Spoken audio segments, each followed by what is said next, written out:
अंग्रेज भारत नहीं आए होते तो हमारे देश की तस्वीर कैसी होती।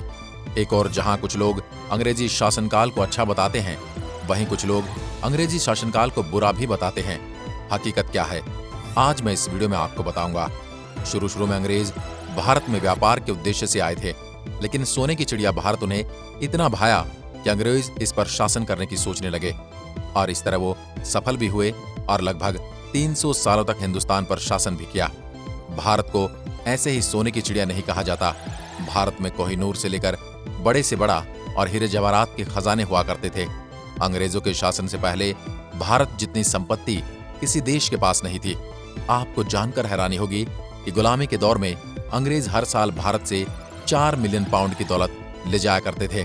लेकिन इन सालों में ब्रिटिश हुकूमत ने एक और आर्थिक और शारीरिक शोषण किया, तो वहीं कुछ ऐसी चीजें दी जिसे चाहकर भी भुलाया नहीं जा सकता।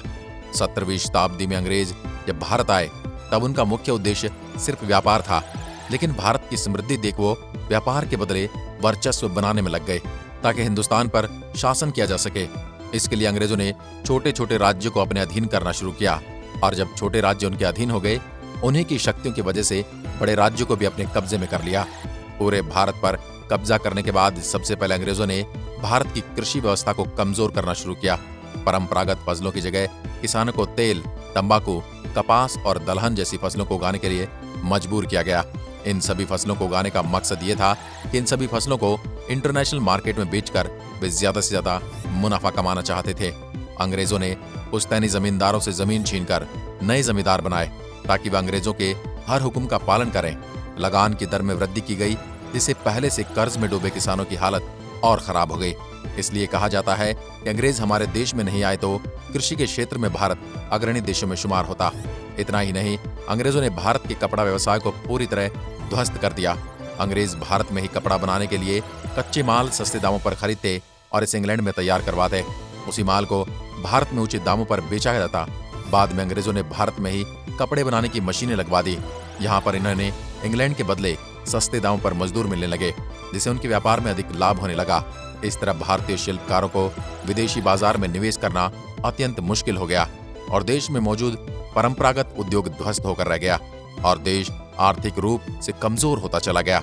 जिसकी वजह से हमारा देश एक समय में निर्यात करता था, उसकी वजह से सिर्फ एक आयातक बनकर रह गया। इतना ही नहीं, अंग्रेजों ने हमारे सामाजिक परंपराओं को भी अपने अनुसार ढालने की कोशिश की, जो एक हद तक कामयाब भी रहे। पहले हमारे देश में शिक्षा के लिए गुरुकुल हुआ करते थे। अंग्रेजों ने वेस्टर्न कल्चर बेस्ड स्कूल को इंट्रोड्यूस किया, और तब से हम भारतीय स्कूलों में ही पढ़ने लगे। इन स्कूलों का मकसद भारतीयों को शिक्षा प्रदान करना या उन्हें लायक बनाना नहीं था, बल्कि अंग्रेजों को तो उनकी नौकरशाही में कुशल भारतीयों की आवश्यकता थी। आज जो पैंट शर्ट हम पहनते हैं वो अंग्रेजों की देन है। अगर अंग्रेज भारत में नहीं आते तो शायद हम आज स्कूल की जगह गुरुकुल में पढ़ रहे होते और धोती कुर्ते में नजर आते। और अंत में अंग्रेजों ने जाते जाते भारत के 2 टुकड़े कर दिए, इसकी भौगोलिक स्थिति को परिवर्तित कर दिया। दोस्तों, आप हमें कमेंट सेक्शन में बताएं कि हमारी पुरानी संस्कृति को बदलकर अंग्रेजों ने अच्छा किया या बुरा। 1947 के बंटवारे के समय जो कत्लेआम हुआ वो हिंदुस्तान के पन्नों में दर्ज है। लेकिन दोस्तों, कहते कि हर शासन में कुछ बुराइयां होती हैं तो कुछ अच्छाइयां भी होती हैं। अंग्रेजी शासनकाल में कुछ काम अच्छे भी हुए। आज जिस रेलवे हम भारत की लाइफलाइन कहते हैं, वह अंग्रेजों की ही देन है। भारत में हवाई सेवा की शुरुआत भी अंग्रेजों द्वारा ही की गई थी, जिसके द्वारा ये कहा जा सकता है कि दोनों चीजें हमें देकर नहीं गए होते तो शायद इन क्षेत्रों में आज हम इतने अग्रणी नहीं होते। भारत में उस समय मौजूद कई कुप्रथाओं को भी अंग्रेजों ने उस समय बंद करवाया, जिनमें सती प्रथा प्रमुख थी। अंग्रेजों के आने से पहले हमारे देश के कई टुकड़ों में बटा हुआ था, जिसे अंग्रेजों ने एक भारत बनाया। इसलिए ये माना जा सकता है कि अंग्रेज भारत नहीं आए होते तो शायद आज भी हिंदुस्तान कई टुकड़ों में बटा हुआ होता। अंग्रेजों ने ही सबसे पहले संसदीय चुनाव करवाया था। दोस्तों, उम्मीद करता हूं कि आपको हमारी ये वीडियो पसंद आई होगी। आपको क्या लगता है, अगर अंग्रेज भारत नहीं आए होते तो कैसी होती हिंदुस्तान की तस्वीर? हमें कमेंट करके जरूर बताइए। वीडियो पसंद आया हो तो लाइक करें, और ऐसी वीडियो देखने के लिए हमारे चैनल को अभी सब्सक्राइब करें। धन्यवाद।